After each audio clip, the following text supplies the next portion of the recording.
Good afternoon, everybody, and first a big thank you to WBRC and Anglo for inviting me, and thank you specifically for the tie. The company that I represent was built by a guy called Stephen Forrest, and he used to like to wear ties that required sunglasses. I'm glad I finally found a tie that can compete with that one. So we're going to talk a bit about the Southern African mining industry, and I think some of the themes have come through in the past. It's quite unique. It's got economical challenges currently at current prices, and also the future of maintaining production is challenged because of those economics. So first of all, I'm going to give you a bit of a sense of the uniqueness of this ore body that we're mining in South Africa. First of all, it is coming from a geological freak, almost. It's the biggest layered igneous complex, it's a difficult geological term of an ore body in the world, 66,000 square kilometers, side to side about 300 kilometers across.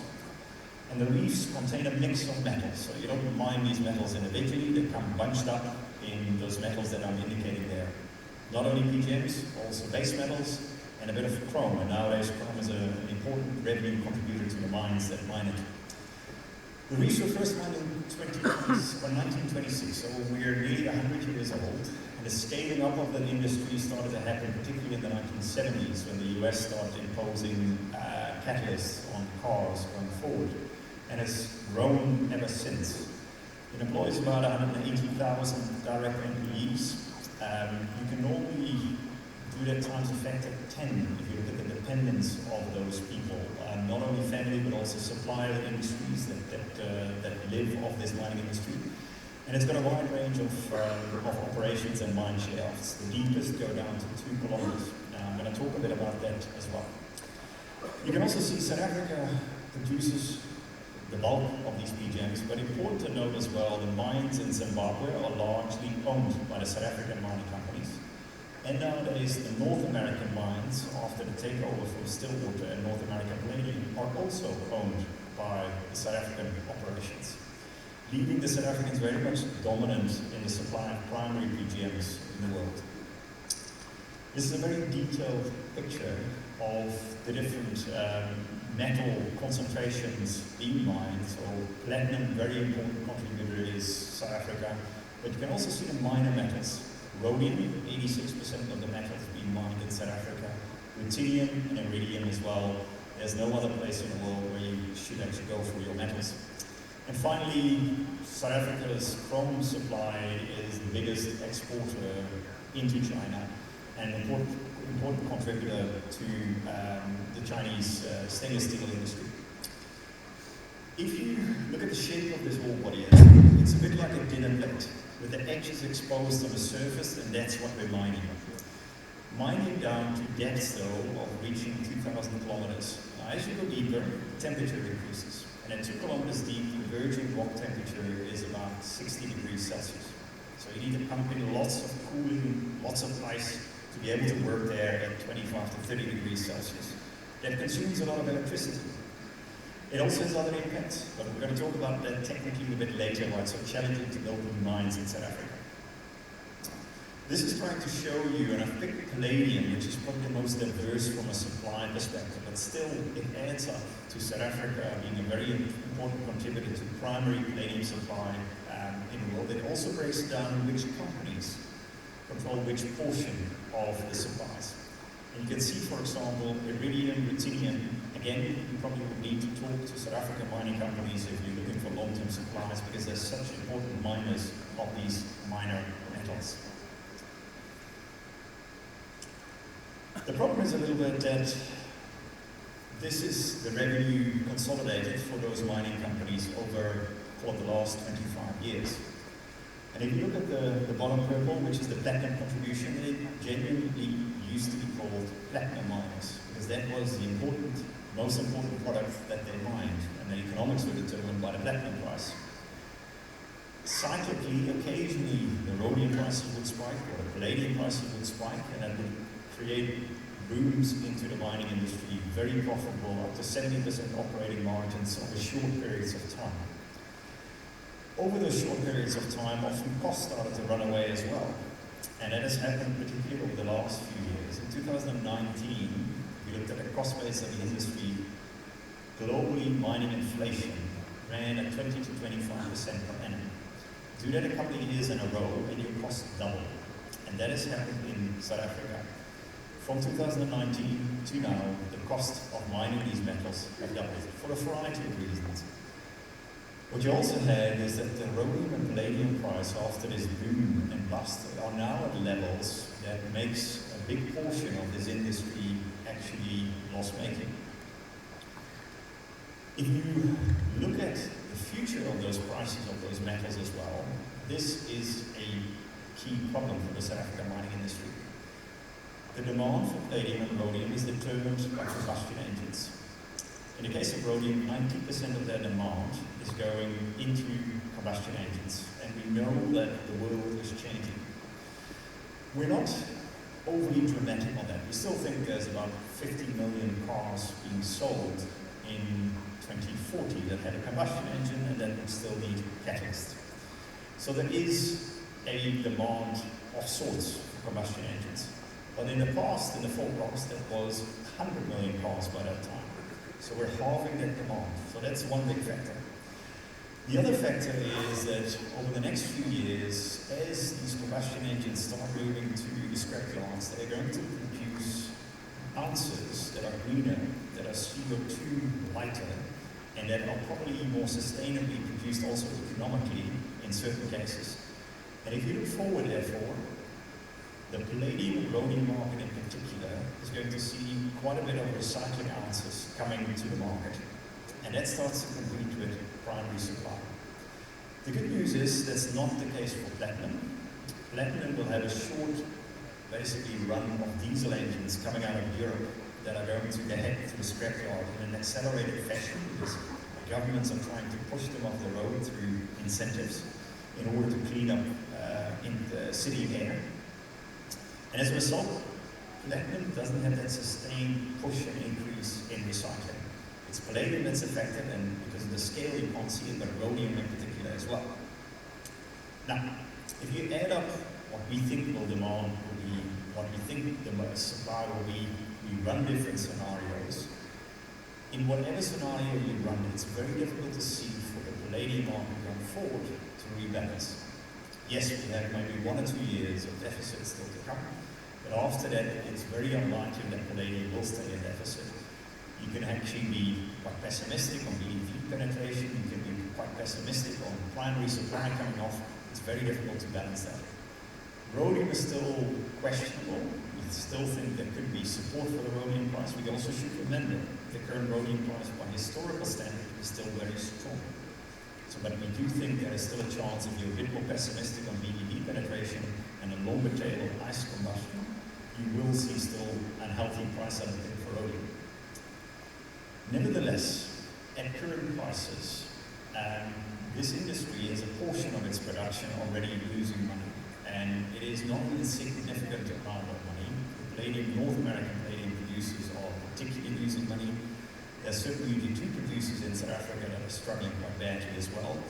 And we sense that in the years ahead, and in the near term even, some of these mines will have to shut down. They simply cannot financially be sustainable. And that is partly because the support that we had in the past from palladium and rhodium is going to dissipate, or at least not recover again to the extreme prices we saw 2 or 3 years ago. The problem is you cannot selectively mine for platinum, you cannot selectively mine for rhodium. It all comes in a basket. And that has a consequence. First of all, if you want to build new mines in South Africa, yes, there are still some shallow deposits left. They're often a little bit more challenging because they're more geologically fractured and more difficult to mine. But the larger ore bodies that need replacing would probably need some deep level shafts to replace them. To build a 2-kilometer deep shaft, which is not just sinking the hole, it's the infrastructure below it that will take years to expand. We're talking 15 years before you have a big scale shaft, because these shafts will never be built small. To make them economically feasible, there need to be big shafts that produce big volumes of ore in order to be economic. The deeper you go. The bigger challenges are emerging around heat, which I've already mentioned. It is about rock mechanics. You start to get earthquakes at those levels, and you have to increase the amount of ore that you leave behind to support this layer of rock above you. And as a result, your extraction ratios come down, and as a result, your productivity comes down. So you essentially can say deeper mines need higher margins to actually be sustainably economically and to justify the big investment that you need to make before you've got the mine up and running. At this stage, no boards in South Africa will approve deep level shaft expenditure. Their own economics can't afford it, their longer term outlook is too uncertain, and as a result, as some of those deeper shafts are starting to close down and getting mined out, because we have to remember this is a mature industry, we're going to see shrinking of the platinum base in South Africa and the production base of overall PGMs. This is a summary of what we think is going to happen over the next 15, 20 years. We have a shrinking primary supply base, but the actual supply of PGMs to the market is still going to rise a bit. And it is based on this recycling acceleration that's particularly happening over the next 5 to 7 years. Partly related to the Chinese car market starting to boom 15 years ago, starting to get catalysts in, partly related to much heavier palladium-loaded catalysts entering the US system, and that is starting to come to the scrapyard. We think it's going to happen over particularly the next 2 or 3 years, this acceleration, and as a result, the percentage of recycled ounces supplying the PGM markets is going to increase in the years ahead. The problem is that if your primary supply of platinum, palladium, rhodium in South Africa comes off, your minor metals are going to get dragged along with that. The good news on the minor metals is we do see increased demand developing in these minor metals. It is partly related to the hydrogen industry.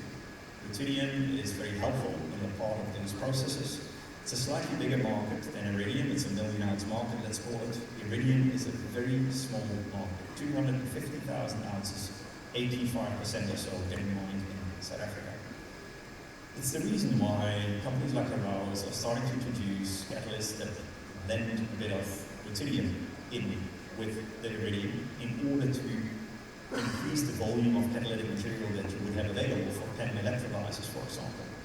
Norilsk is looking at initiatives in blending some palladium into those same PEM catalysts and in some fuel cell catalysts as well, in order to actually create a market for palladium in the first place, but also give PEM electrolyzers an economic proposition, because the iridium market is going to be tighter in the future. It's partly because of this primary supply coming off, while we still see quite a few new applications from iridium and ruthenium coming up that will be beneficial for the overall growth of the market. If you break down the different applications, you can see that currently hydrogen is actually a tiny portion of that demand. But in the case of iridium, which is a 250,000 ounce market, it doesn't need much of additional demand to change the dynamics of that market. It is already quite a tight market. Remember, iridium traded at hundreds of dollars per ounce and is now trading at $5,000 an ounce. And it would be best not to disrupt that market extensively. And hence, finding new alternatives to some of the iridium use in some of the other applications as well is an important factor. We know that some of the Japanese manufacturers are considering rhodium as an alternative in some of their crucible applications, and testing that now in order to be prepared that if iridium prices would start to run, they have alternatives and take some pressure off that market.